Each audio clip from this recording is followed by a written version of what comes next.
Olá, eu sou Antônio Neri Filho, professor aposentado da Universidade Federal da Bahia, e estou iniciando agora mais uma edição do nosso Outras Conversas. Se você quiser acompanhar meu trabalho, você se inscreva no canal Conversando com Neri. E hoje eu tenho o imenso prazer de conversar com uma pessoa que eu admiro desde o nome. Na minha vida adulta jovem, eu li um livro que me impressionou, que tinha esse título, Siddhartha, e escrito por Hermann Hesse, ou Hesse, como alguns pronunciam. Então, quando eu me encontrei com Siddhartha Ribeiro, a primeira vez lá em Minas, em São João del Rei, ele estava fazendo uma conferência e eu vi aquele homem com esse nome. Eu digo, mas Deus, existe um Siddhartha vivo? Então, desde então, eu me interesso por tudo que o professor, que tem um nome longo, que é Siddhartha Tollendal Gomes Ribeiro. Então, esse é o nome desse neurocientista, biólogo, professor do Instituto do Cérebro da Universidade Federal do Rio Grande do Norte. Seus livros, dois deles eu li. O Oráculo da Noite, A História e a Ciência do Sonho. Eu tenho uma formação psicanalítica, então eu não deixei passar a chance de ler novamente sobre o sonho. E este segundo livro, que nós vamos conversar um pouco hoje, que tem esse título, Sonho Manifesto, 10 exercícios urgentes de otimismo apocalíptico. O primeiro foi de 2019 e o segundo de 2022. Então, meu caro Siddhartha Ribeiro, eu tenho começado a conversar com as pessoas perguntando, além do nome e do título, quem é você? Quem é Siddhartha Ribeiro? Bom, Nery, um prazer estar contigo aqui, mestre querido. Saudações a todos que estão nos assistindo. Eu sou o pai do Sérgio e do Ernesto, sou companheiro da Luísa, sou irmão do Júlio e da Luísa, sou filho do Edson e do Sérgio, sou filho da Vera e de várias mães adotivas queridas, da minha madrinha, do meu padrinho, de toda a minha família. Acho que essa é a principal coisa. Depois da pandemia, isso ficou bem mais claro para mim. Nós temos que ter um centro familiar como prioridade. Acho que para muita gente isso não é um problema. No meu caso, o trabalho foi prioridade por muito tempo. E continua sendo importante, mas acho que desde a pandemia isso houve um equilíbrio, aí, uma homeostase relevante. E tem a capoeira, né? Que é a terapia. Uhum. E Eu vi várias vezes nesse livro você se refere à capoeira. Siddhartha, eu tive uma enorme dificuldade de escolher três ou quatro dos títulos dos 10, porque cada um deles me parece solicitar o outro. Então, só para as pessoas saberem, os 10 títulos, você escreveu perceber a oportunidade de mudar, primeiro, compreender a urgência do momento, curar nossa pior ancestralidade, honrar nossa melhor ancestralidade, assumir nosso lugar no universo, sonhar o futuro da vida, buscar a plenitude da mente incorporada, construir o caminho, aprender a aprender e sair do labirinto. Eu tive grande dificuldade de escolher. Aí eu digo, bom, eu vou escolher o que eu voltei a ler mais de uma vez, que foi o Perceber a Oportunidade. Depois eu escolhi Assumir Nosso Lugar no Universo. E depois o Construir o Caminho. Mas eu fiquei, lhe confesso, o tempo todo pensando o que você queria dizer com buscar a plenitude da mente incorporada. Quando eu cheguei no final desse capítulo, eu digo, bom, eu vou perguntar a ele, porque eu grifei o que significa sonhar o futuro da vida, ou melhor, buscar a plenitude da mente incorporada. Você pode escolher algum desses temas que lhe sejam mais caros, mas eu queria que você me dissesse o que é a mente incorporada para você. Então, é viver o corpo, porque o corpo ele é a fonte de toda a dor e de todo o prazer. Então, se a gente consegue cultivar uma vida em que o corpo ele está experimentando várias sensações diferentes que enriquecem a consciência e que enriquecem o oceano inconsciente, então isso é bom, isso é bacana, isso é. E hoje a gente tem a oportunidade de conhecer muitas maneiras diferentes de viver essa consciência no corpo. Então, estou falando aqui de dança, estou falando aqui de exercício físico de uma maneira muito ampla, estou falando aqui de yoga, estou falando de qigong, estou falando de capoeira, estou falando tudo isso que o nosso baú cultural planetário construiu. Então, essa oportunidade gigantesca do século XXI é a gente fazer um rosário das nossas melhores ancestralidades e jogarmos fora as nossas piores ancestralidades para vivermos bem, com qualidade de vida, saúde mental para todo mundo, né, com a plena aceitação de todas as neurodivergências, com a valorização de todas as características que são particulares e que são benéficas para a comunidade, para os indivíduos. Então a gente está na borda de uma transformação positiva da consciência, mas a gente pode nunca passar por esse ponto de mutação. Pode ser que a gente fique morra na praia. Pode ser que o mundo acabe agora, que a guerra nuclear na Ucrânia aconteça. Pode ser que, né, a crise ambiental nos coloque aí em décadas de sofrimento. Então a gente está nesse momento extremamente perigoso. A gente pode morrer na praia. A gente pode ter uma extinção da espécie. A gente pode ter não uma extinção da espécie, mas uma piora da qualidade de vida de todo mundo, que já está em curso, né, uma crise socioambiental. Então, o livro foi um livro que eu escrevi na pandemia e tem a ver com o reconhecimento da imensa oportunidade nessa imensa crise. Você acha que realmente nós tomamos um outro rumo, Siddhartha, a partir da crise, da pandemia? Eu acho que a gente acelerou o rumo que vinha antes. Acho que piorou. Acho não. Há fatos, há evidências, há números por trás disso. Os ricos ficaram mais ricos, os pobres ficaram mais pobres. Então, na verdade, foi uma oportunidade de transformação desperdiçada, do ponto de vista de tomar as rédeas da crise socioambiental e jogar para outra direção, né?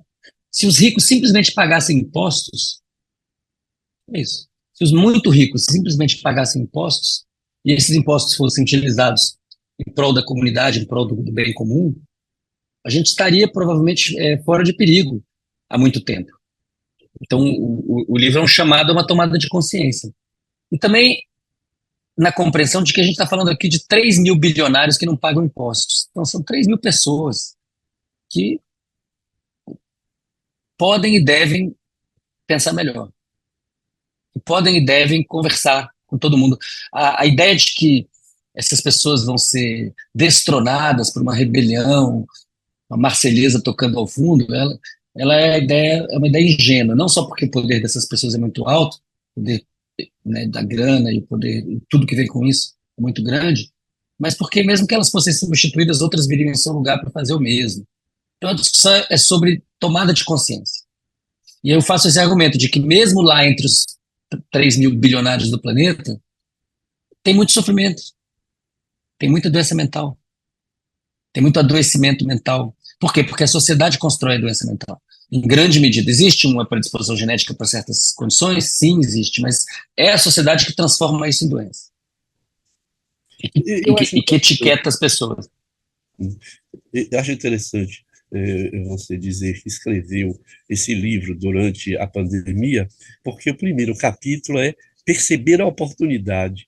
E eu gostei muito da conversa de Buda, que só, entre parênteses, para as pessoas que nos veem e nos ouvem, a palavra Siddhartha significa Buda, e Siddhartha criou o budismo. Eu li isso já há algum tempo e voltei a ler agora o Siddhartha Gautama.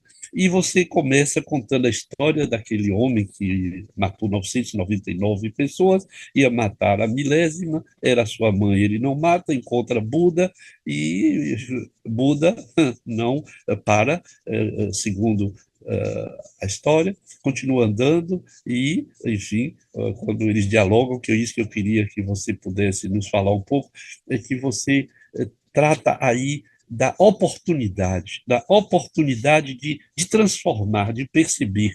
E eu acho que você pensava nisso, diga se eu estou errado ou certo, enquanto escrevia isso durante a pandemia. Quer dizer, aquele momento era uma oportunidade de refletir, de transformar. É isso? E, na verdade, é isso. E, na verdade, essa história do Angulimala, eu aprendi ela em terapia. O meu terapeuta querido, o Valdemar Magaldi, me contou essa história em terapia e eu fui atrás dela. Eu acho ela muito importante, porque o Angulimala, ele era esse monstro, né, que fazia o colar de dedos, e ele, em certo momento, ele para. Ele para, ele encontra o Buda, e o Buda continua esse movimento, ele não consegue matar o Buda, e aí ele fala, por que você não para? Ele falou, não, quem não para é você. Ele fala, de quê? Ele falou, de cometer atos irreversíveis.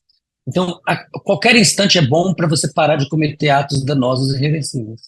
Não foi agora, que seja daqui a um segundo, daqui a um minuto, daqui a uma hora, mas que seja. Então, esse chamado permanente, consistente.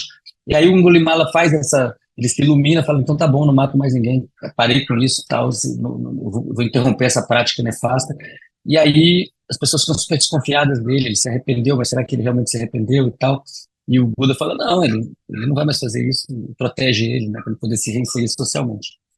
Então tem a ver com e isso tem ressonância com um monte de religião diferente, né? A própria questão da confissão dos pecados no cristianismo, né, que absolve a pessoa ao se expor, né, e receber uma absolvição. Então, é, os 3 mil bilionários do planeta podem, a qualquer momento, falar: ok, quero pagar impostos. Ok, quero pagar mais impostos. Não preciso pagar tão pouco. Ok, quero, etc, etc. Ou seja, construir o planeta. Os mais fortes precisam entender que o papel deles é construir o planeta, é cuidar dos mais fracos e não espoliar os mais fracos. Aí, se alguém disser, bom, isso é ingenuidade, eu falo, bom, ingenuidade antiga. Muitos mestres e mestras vêm falando isso, o livro é sobre isso, o livro é mais uma voz sobre isso. Mas você próprio argumenta no seu texto de que muita gente não acredita na transformação dos maus em bons. Quer dizer, então eu fiquei pensando, Buda acredita nisso. Quer dizer, eu acredito nisso. Acho que você faz também uma afirmação nessa direção. Mas passado Com algum tempo certeza. dessa pandemia, eu tenho me perguntado se as pessoas que deixaram morrer brasileiros por falta de seringas, por falta de medicamento, por falta de atenção, por falta de cuidado, se elas se tocaram. Algumas foram eleitas senadores, deputados, e eu penso, então, que essas pessoas não foram tocadas pela palavra de Buda, não foram trocadas pelo vírus, pela pandemia, pelas mortes, Siddhartha? Então, é tão complicada essa pergunta, né? Porque, em primeiro lugar, se a gente não acreditar na conversão dos maus em bons, a gente está frito. Porque é a única chance que a gente tem da coisa avançar, né? E é claro que para cada grupo humano, o que se chama de bom e mal muda. Então, é por isso que a gente tem uma dificuldade aqui. É que as pessoas que estão dizendo, qual é o problema de eu defender uma ideia nazista? Qual é o problema de defender uma ideia racista? Tem direito à minha opinião. E aí fica essa falsa equivalência entre o bem e o mal. Por isso que no livro eu coloquei o mito do senhor Narasimha, né, do homem, de uma expressão divina, na verdade, do deus leão, homem-leão, né, que vem, tem toda a história, não vou contar aqui, mas é sobre a não equivalência entre o bem e o mal. A não equivalência entre o bem e o mal. Então, defender direitos humanos não é simplesmente o reverso da coroa de atacá-los. Existe uma superioridade moral, em defender a vida, o amor ao próximo. É uma mensagem que tem ressonância em muitas, como eu falei, muitas religiões de matriz europeia, de matriz africana, de matriz de outros lugares. Agora, o que eu sinto que acontece no Brasil é que a direita está participando dessa internacional fascista. Então a gente está vivendo uma situação de interferência na política, que eu chamaria de guerra híbrida, com métodos militares, já há muito tempo, já provavelmente desde 2013. Tenho me perguntado quanto que 2013 foi uma coisa endógena, totalmente endógena. Então, eu acho que a situação do Brasil tem a ver com o fato de a gente ter sido parte desse movimento, ser parte desse movimento global dos fascistas. E eles são muito bons em criar mentiras, disseminá-las, e são muito articulados, e vejo como preocupação, acho que a gente tem que estar muito atento a isso. Mas, ao mesmo tempo, eu acho que tem uma outra dinâmica, que é a dinâmica desses 3 mil bilionários que não querem pagar imposto.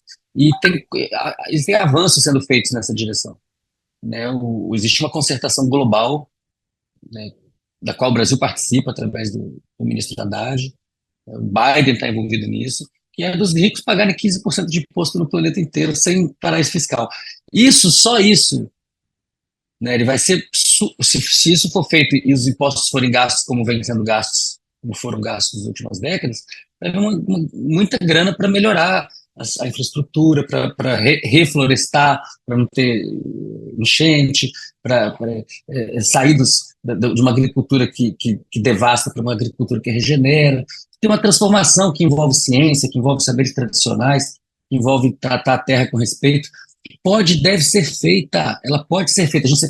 A esperança é que a gente está falando sobre isso aqui agora. Então, se a gente está falando aqui agora, e se existe conhecimento acumulado de vários tipos para se fazer a mudança, pode ser feito e há passos nessa direção. Agora, a gente tem que tomar cuidado com os retrocessos. O risco do Trump se reeleger é um retrocesso gigante. O risco da ultradireita se recrudescer no Brasil também é um retrocesso gigante. O risco de não haver... É preciso que a gente tenha muita clareza que é necessário não haver anistia para nada do que aconteceu na tentativa de golpe de 8 de janeiro. Isso não pode acontecer. O Brasil não pode fazer isso.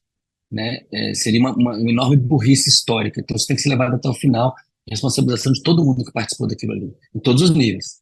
Né? Quem estava lá na hora depredando, quem financiou, quem arquitetou, quem protegeu, quem conluiu, quem conspirou, senão a gente não vai conseguir, a nação não tem como andar para frente. A gente vai ficar em volta disso, e isso é perigoso, porque esse pessoal né,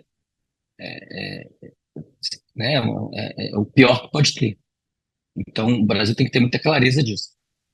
Eu concordo inteiramente com você. E quando você diz os 3 mil bilionários pagar impostos, eu compreendo o que você está dizendo. Nós precisamos reduzir a desigualdade entre os muito ricos. Exatamente. Exatamente. Nesse espaço de desigualdade que as coisas acontecem.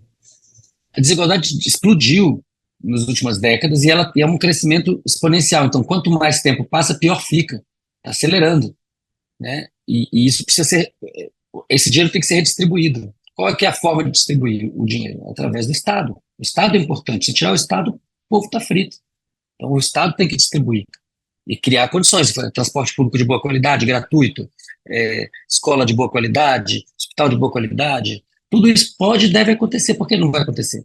Tem que ser financiado pelos que são extremamente ricos. Quando a gente fala os ricos, não são nem os ricos, são os super ricos. Né? Porque mesmo quem é rico está muito longe do super rico. Essas 3 mil pessoas, elas detêm uma fração enorme da riqueza mundial. E elas precisam, inclusive, para elas terem menos adoecimento mental, elas têm que se engajar na construção de um planeta bacana. Siddhartha, esse livro, O Sonho Manifesto, que tem um subtítulo que a gente deve levar em consideração, a meu ver, cuidadosamente. 10 exercícios urgentes de otimismo apocalíptico. O que é uma provocação enorme, porque otimismo apocalíptico, se a gente toma que o apocalipse Quando a gente quer dizer que alguma coisa vai dar muito mal, a gente diz, olha, é uma verdadeira apocalipse. Mas você diz um otimismo apocalíptico. Eu fiquei pensando, esse homem é muito inteligente, tem uma esperteza muito grande, porque ele diz assim, olha, tomemos o otimismo e o coloquemos na dimensão do apocalipse. Eu queria ouvir vocês se é isso minha leitura, que eu acho que é uma provocação do tipo, acorda. Quer dizer, o otimismo tem que ter o tamanho de um apocalipse, para que nós possamos, vai dizer você no final do seu livro, salvar o planeta. Que caminha, você escreve no final, de que nós caminhamos para um desastre, se não já caímos, se já não estamos vivendo esse desastre. Então, eu acho que essa coisa essa distância entre os muito ricos e os muito pobres, você diz, explodiu, esse otimismo que deve ganhar uma dimensão apocalíptica, que nós devemos abandonar ou trabalhar, conhecer o pior da nossa ancestralidade e recuperar o melhor da nossa ancestralidade. E aí você coloca uma dimensão, eu peço desculpas, está sendo longo, que é uma dimensão que me toca muito, que é a do amor. Porque, né, você trata do amor com uma delicadeza e um cuidado que me impressiona. Então, como é que você está amando atualmente essa vida, né, que nós estamos vivendo, do modo como nós estamos vivendo? Muito legal, Nery, porque esse foi um livro escrito com muita emoção e com muita intensidade, né? Eu acho assim, se você está numa situação de risco extremo, que está tudo quase terminando muito mal, essa é a hora que você tem que ser mais otimista. E se você for muito otimista e der certo, você vai olhar para trás, falar ufa, e vai seguir adiante. E acho que a gente está nesse momento, como espécie. Alguém que está quase chegando ao topo da montanha pode cair e morrer, ou pode conseguir e olhar aquele horizonte maravilhoso lá de cima. E a gente está nesse momento.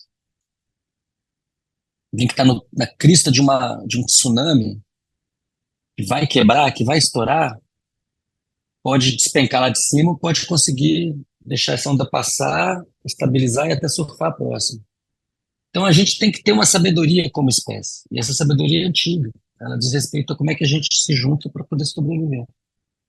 Da Lucy, 3 milhões de anos atrás, Australopiteco, nossa avó, até hoje, 99% do tempo, a gente estava agarrado, todo mundo juntinho, escapando do frio, escapando do calor, fugindo do mamute, fugindo da cobra, correndo atrás da cobra para comer a cobra, para fugir do mamute com mais energia. Então, a gente é isso. É isso que a gente evoluiu, é isso que é o nosso hardware biológico, e em grande medida esse é o nosso software cultural. Só que a gente também tem no nosso software cultural a guerra, a opressão, né, digamos assim, os males do patriarcado como um todo. E o livro é sobre isso, é sobre essa necessidade de fazer uma distinção, separar o joio do trigo. Porque não é só sobre resgatar tradições, é quais tradições interessam e quais que não interessam. A gente tem que expurgar tradições.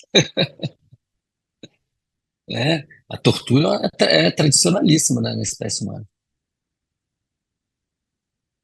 Essa tradição não nos interessa.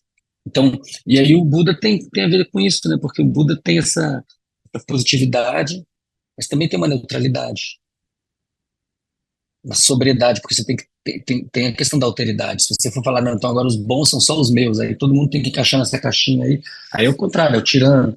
Então é difícil, a gente está aqui uma questão super complicada, filosófica, profunda. Como é que todo mundo tolera todo mundo, e o que é intolerável? Tem coisas que são intoleráveis. Né? O Angulimala é sobre isso. Você não pode sair por aí matando, arrancar o dedo da pessoa e botar no seu colar. Não pode fazer isso. Intolerável. Ah, mas eu quero. Não, então vamos conversar. Vamos fazer uma terapia aqui para você parar de querer. Uhum. É sobre Mas isso. nesse sentido, Siddhartha, Como é que você significa o amor? Quer dizer, eu imagino que, lendo seu livro, eu fui construindo uma ideia de amor, como se ele fosse permeando todos os espaços. E não é uma coisa simples, não é só dar um pão ou dar um cobertor a quem tem frio. É muito mais do que isso. Aí eu fiquei pensando, inclusive, na história lá do Cristo, que diz, né, amar ao próximo como a ti mesmo. Quer dizer, aí esse amor que a psicanálise vai dizer impossível, é impossível amar o outro como ama a mim mesmo. Mas você traz o amor e coloca lá. Platão também, quando faz o banquete e pergunta aos seus pares o que é o amor. Aí eu vejo no seu livro também você trazer o amor para a cena e dizer, olha, a saída para isso tudo, a saída para salvar o nosso planeta e nos salvar é o amor. Aí eu disse, bom, aí eu vou perguntar à cidade, o que você significa por amor? É a vida, é a trajetória, é fazer o bem, mas é suportar também a diferença.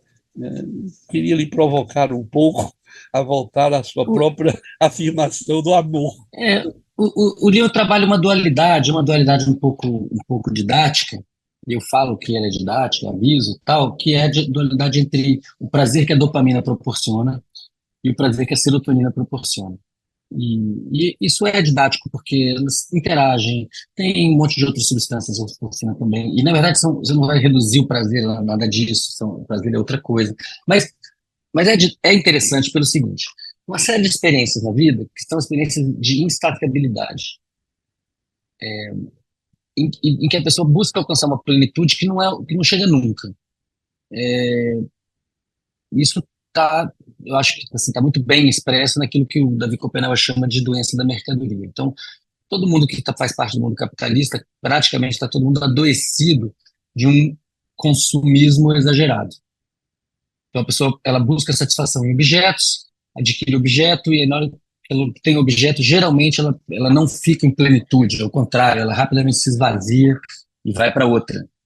E isso tem a ver com a dependência de drogas, isso tem a ver com, né, que é um termo que a gente pode problematizar também, mas isso tem a ver com a dependência de experiências repetitivas e da necessidade de projetar fora de si a satisfação.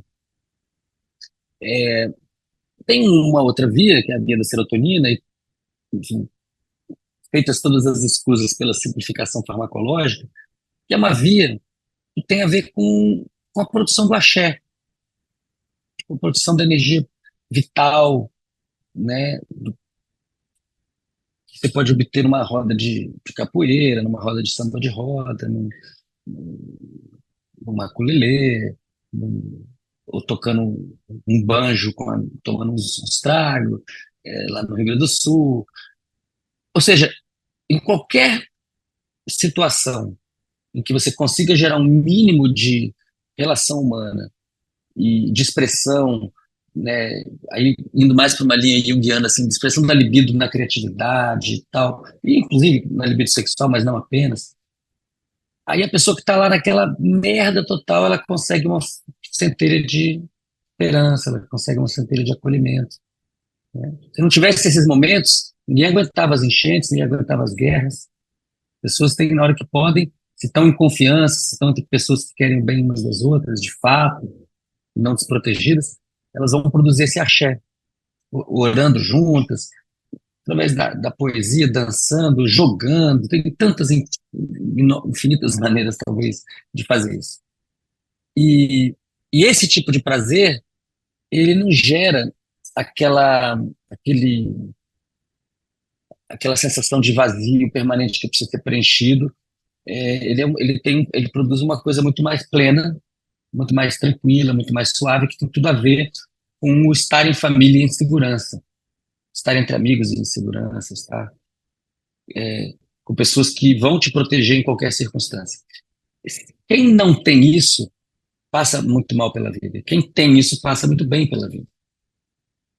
E isso pode ser, né, existem muitas tecnologias ancestrais sagradas de produção desse tipo de afeto. O sistema capitalista é um sistema dopaminérgico. usando essas metáforas aí e simplificações didáticas. É um sistema que joga para insaciabilidade do desejo, não para a plenitude da experiência. O amor está nessa chave. Eu vou lhe fazer uma outra provocação. Nós caminhamos já para terminar nosso tempo. Eu lhe prometi que nós íamos trabalhar uns 40 minutos, que é a educação. Eu lhe considero um educador. Porque educador não é o que ensina, é o que aprende ensinando, e eu acho que você tem nos provocado o tempo todo a aprender ensinando. Inclusive, você escreve já lá no final do livro, no capítulo 9, que não deixou passar essa de aprender a aprender, e em algum momento, inclusive, você traz nosso Paulo Freire com todo o seu amor pelo ensino, né? Mais do que isso, pela educação no sentido do reconhecimento do outro e da troca com o outro, aprender com o outro através do encontro e da construção de histórias possíveis. Como educador, como você vê esse país, Brasil, atualmente, Siddhartha?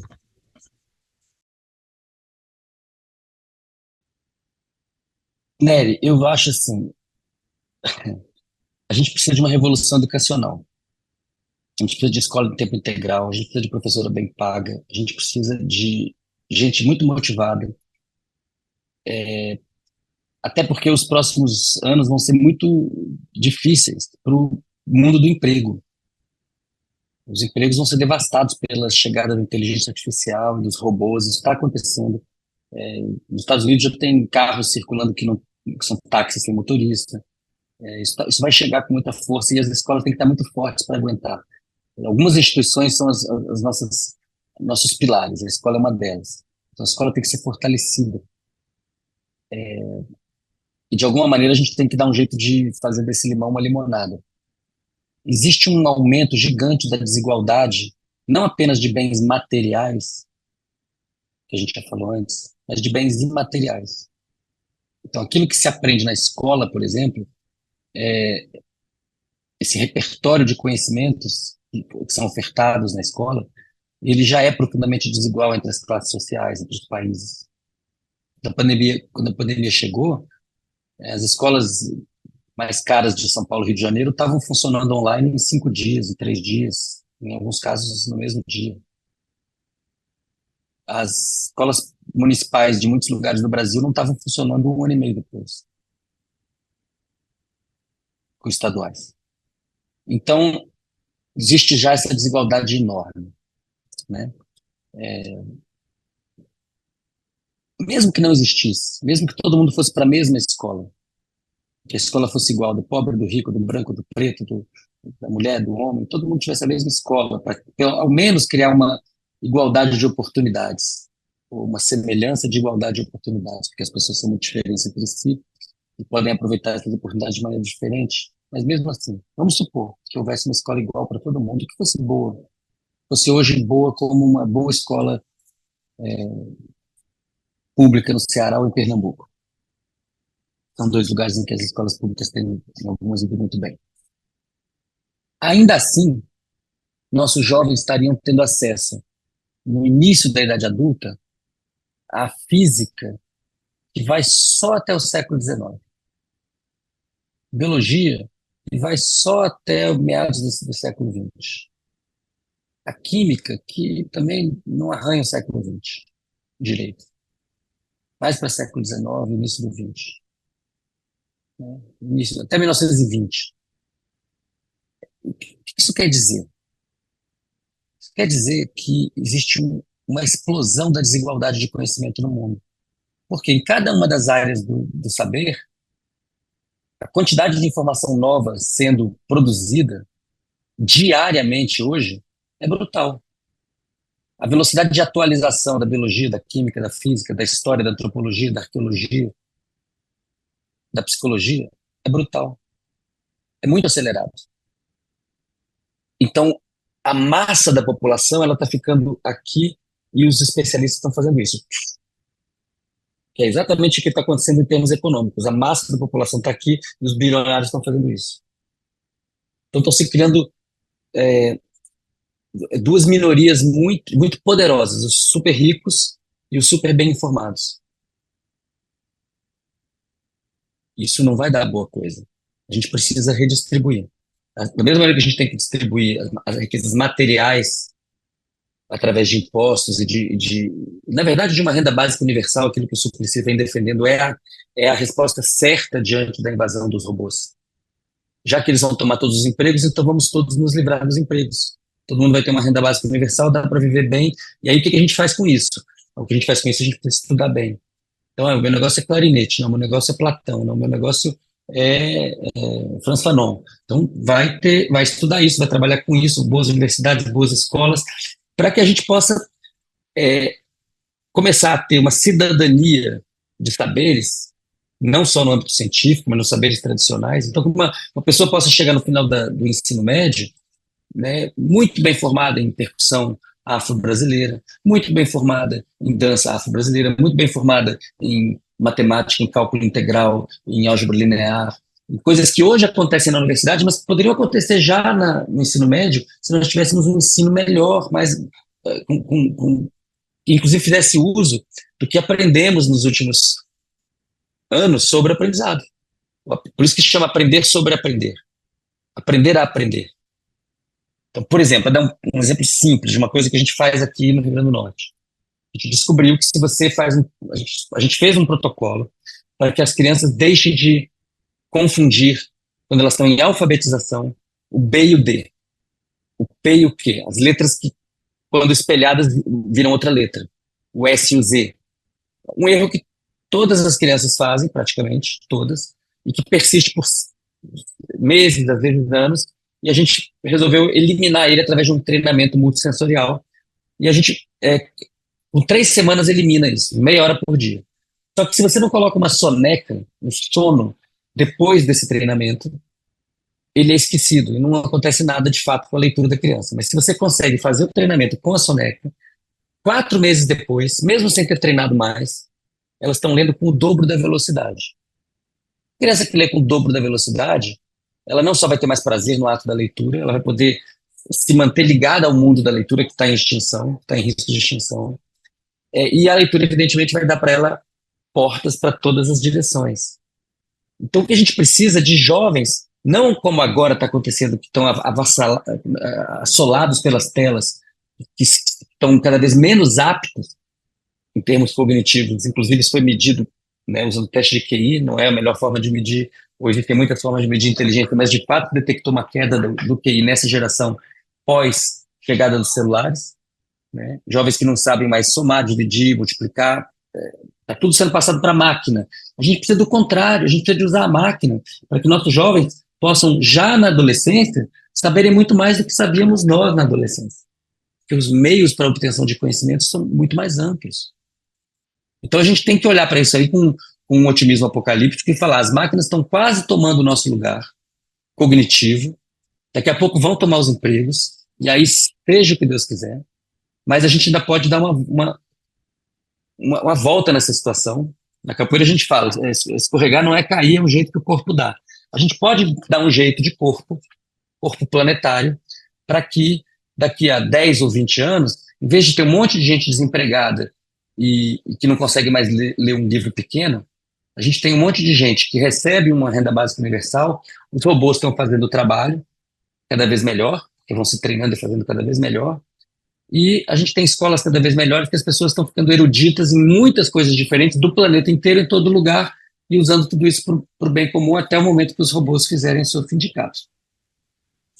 Siddhartha, a vontade que eu tenho de ouvindo assim é dizer que assim seja, que é uma expressão que eu gosto muito no sentido que ela tem não de uma categoria religiosa, mas de uma expressão de fé, que assim seja. Eu fico tentado, mas não sei se você vai aceitar minha tentação, de lhe perguntar o quanto lhe toca ver o Brasil tentar colocar na nossa Constituição a criminalização do porte de qualquer produto psicoativo. eu fico com a sensação de que as pessoas que votam no sentido de aprovar uma coisa dessa, eles estão carentes de amor, carentes de compreensão, carentes de estudo, carentes de educação. Então, eu queria, para a gente concluir nossa conversa hoje, que não será sobre drogas, talvez em um outro momento, se você aceitar, eu queria conversar com você sobre psicoativos e o cérebro, psicoativos e a alma, né? Porque eu tenho pensado muito nisso, né? Eu tenho pensado muito na emoção que causa a cada um de nós quando vê uma cerejeira em flor, por exemplo, ou perfume de uma flor. Então, eu tenho pensado entre esse espaço que você trabalha tanto entre o cérebro como um instrumento orgânico e essa outra coisa que eu chamaria de alma, do senso, do sentido. Então, se você aceitar, em outro momento eu queria conversar com Com você, certeza, com certeza. mas eu queria lhe ouvir para a gente concluir, mas antes de concluir, eu vou lhe dar um presente. É, o que você pensa desse momento em que essa criminalização nos ameaça de um modo, a meu ver, assustador?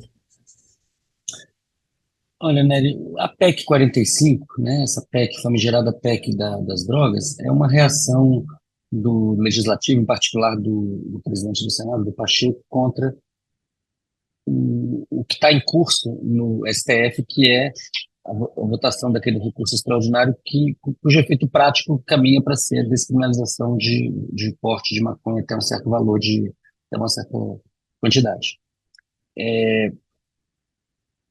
Acho que o ponto mais importante de tudo isso é o pânico moral das pessoas contra certas substâncias. Então, essa ideia de que as substâncias ilícitas são mais perigosas do que as lícitas é mentira, esse mito precisa ser desmistificado. A gente tem que explicar para as pessoas que não é verdade, que a maconha está longe de ser mais perigosa do que o álcool, do que o tabaco, ou do que várias substâncias que estão nas drogarias.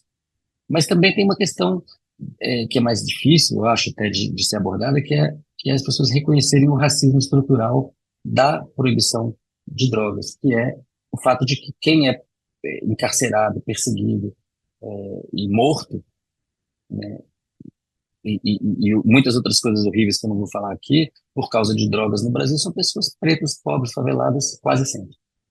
Quase sempre. Quando a polícia do governador Tarcísio vai a Santos e agora já e mata, mata, mata, mata, quem que está matando? Jovens, homens, jovens pretos, favelados. E isso é assim, e tem sido assim há muito tempo. E tem farta literatura científica, acadêmica, sociológica mostrando isso. E isso está refletido nos votos dos ministros do Supremo Tribunal Federal. Então eu vejo essa PEC como um oportunismo muito grande da ultradireita, de solapar um diálogo que vem acontecendo na sociedade, que as pessoas estão se dando conta. Pessoas brancas, privilegiadas em posições de poder se deram conta de que isso não pode continuar. Acho que essa guerra tem que parar. A guerra contra as drogas não é guerra contra... A guerra contra a maconha é uma guerra contra uma planta, mas é uma guerra contra pessoas vulneráveis, contra etnias vulneráveis em vários lugares da América Latina, e contra países vulneráveis, porque também é uma arma geopolítica. Siddhartha Ribeiro, professor Siddhartha Ribeiro, eu quero lhe agradecer, em nome dos Eu que baianos, agradeço, Nélio. em nome dos baianos de saída, Viva a por Bahia, axé. por ter escrito esse livro, Sonho Manifesto, 10 exercícios urgentes de otimismo apocalíptico. Antes de terminar, eu quero manifestar meu apreço e certamente o seu apreço aos nossos irmãos do Rio Grande do Sul, que estão vivendo uma das maiores tragédias que este mundo tem anunciado. E eu acho que o que nós conversamos aqui nos leva a pensar no Rio Grande do Sul, no que estamos fazendo com o nosso planeta, no que precisamos fazer, mas eu vejo também lá a solidariedade surge, ela brota. E quando a gente pensa que estamos desamparados, todos se dão as mãos. E a gente salva cães, salva um cavalo que se equilibra em cima de um telhado, salva pessoas sem perguntar a ela quem é você, de onde você veio, ou o que você quer. Então, eu queria manifestar aqui meu apreço e solidariedade aos nossos irmãos gaúchos. E, para concluir, eu estou numa dúvida danada eu recorri a Mia Couto para lhe oferecer uma poesia. E procurei nos poemas escolhidos e encontrei dois poemas, e como sempre, eu fico sem saber qual dos dois poemas eu leio para você. Eu vou deixar que você escolha. Um tem o título Avesso Bíblico e tem o seguinte início: No início já havia tudo.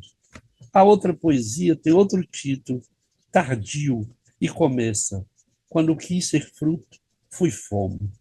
Qual das duas poesias você escolhe? A primeira. O avesso bíblico. Então, Siddhartha, no início já havia tudo, mas Deus era cego. E perante tanto tudo, o que ele viu foi o nada.